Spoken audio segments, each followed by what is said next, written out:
if I look a little weird, it's because I have a new wide angle like lens adapter thing on my camera. I'm hoping that it'll allow you to see more of my environment. As you may be able to tell, I'm in beautiful Central Park. And I'm here to do one of my favorite things good enough. I'm here to do one of my favorite things that I love doing here in Central Park, and that is taking photos. But I'm not taking photos with this camera. I really got into a new hobby over the last weekend, and it's film photography, like 35 millimeter, medium format, whatever it may be. I was this close to buying a new camera, and I realized that I already have one. I already have an old film camera that was my grandpa's, and it's this. It's the Argus C3. Oh, geez, a lot of emergency vehicles today. They started making these things in 1939. It was one of the best-selling cameras ever in America, and this one is still in amazing condition. They call it the brick because of its shape, but also because it can survive so much. I'm excited to take a bunch of photos. I'm gonna see how they turn out, and the ones that turn out well, I'm gonna share with you guys here in this vlog. So let's walk around Central Park and get some 35 millimeter film photos. The first photo, I think, I'm gonna get right here.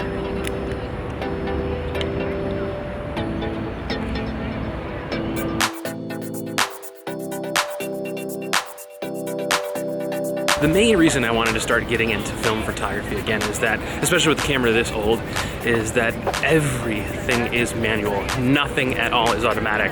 And so it forces me to relearn all of that stuff and get really good at using it and really good at estimating. Because this has no automatic anything, I have to use a light meter on my phone. So hopefully that works out and it's good, but we'll see with the photos.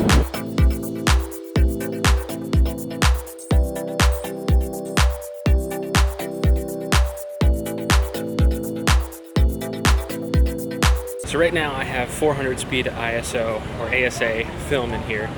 So I have my light meter on my phone. I have to set it to 400, and then I can either choose the shutter speed or the aperture and point it towards what I'm shooting at. The film I have in here, which is Kodak Portra 400, is really, really forgiving, especially if you overexpose. So put this at 4. Adjust the shutter speed and focus.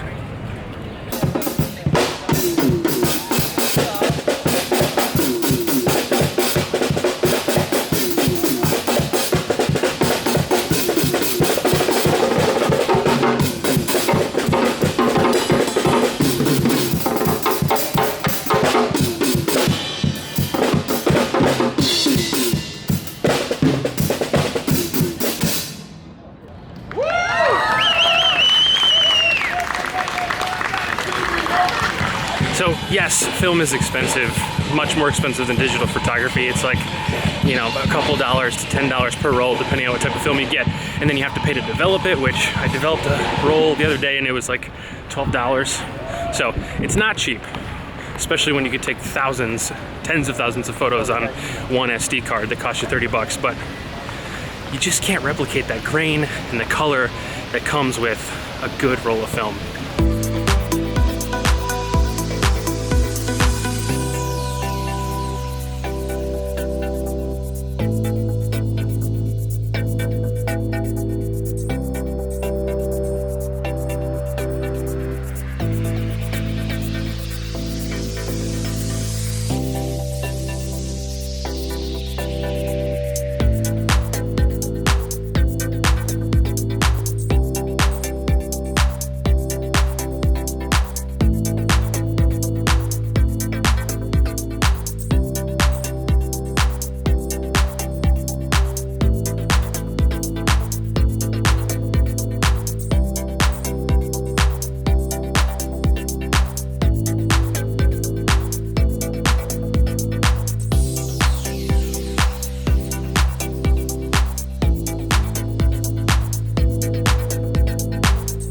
Is why New York City is amazing. Those people were just singing, and then the ballet dancers were in the area and they heard singing, so they decided to come dance with them. It's amazing. I'm only about halfway done with my roll so far. I think I've taken about 15, 17 photos. I can't exactly tell because the dial's not super accurate, but I've got 36 photos on this roll. Let's keep shooting.